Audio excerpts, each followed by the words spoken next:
nous, en RDC, la météo est arrivée ici en 1880.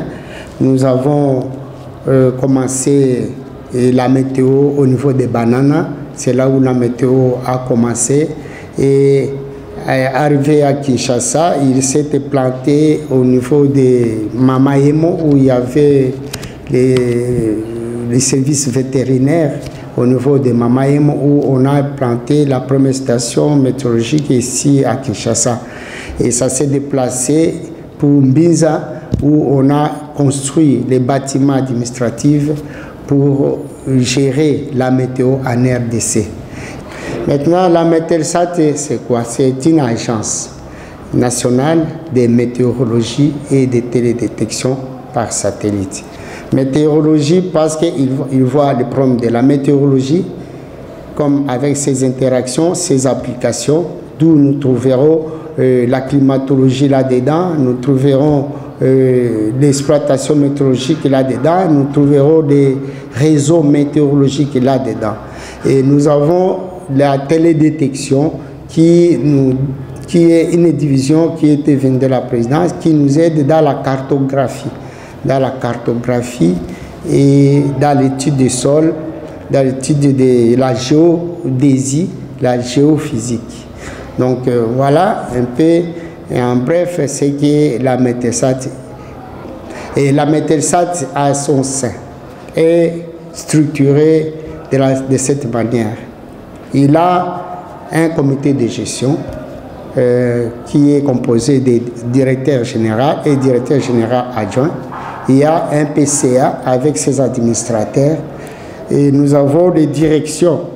Nous avons plusieurs directions au sein de la Mételsat, d'où nous avons la direction générale, la direction administrative, nous avons la direction des finances, nous avons la direction d'exploitation météorologique, nous avons la direction juridique, nous avons la direction d'application à la télédétection, nous avons la direction technique, et nous avons la direction d'études et planification. Et dans chaque zone, nous avons des stations météorologiques.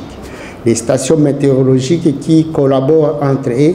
Il y a échange de données entre les provinces avec le Centre national de la météorologie qui se trouve ici à Kinshasa.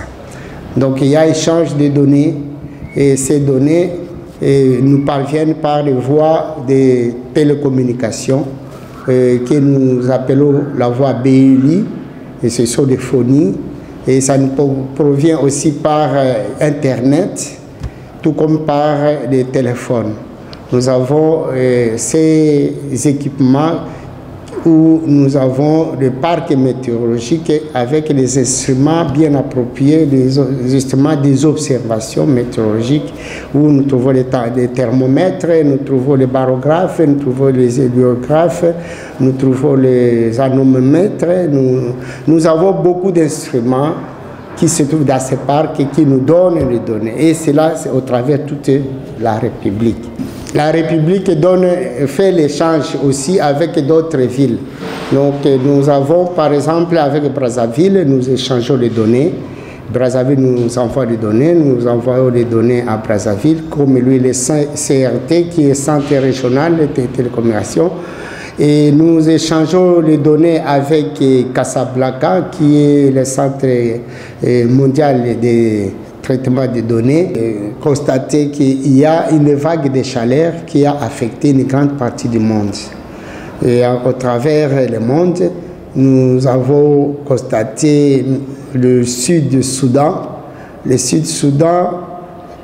qui a affecté aussi la RDC. Nous avons le Centrafrique et cette vague continue jusqu'à presque au-dessus de l'équateur. Et cette vague-là est en train de se maintenir juste même vers le Soudan et vers le Sénégal.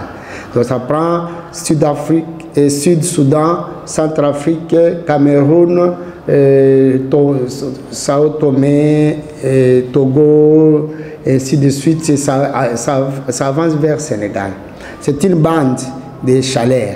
Et cette bande de chaleur, autour de cette bande et haute chaleur, il y a aussi des chaleurs moyennes qui nous affectent.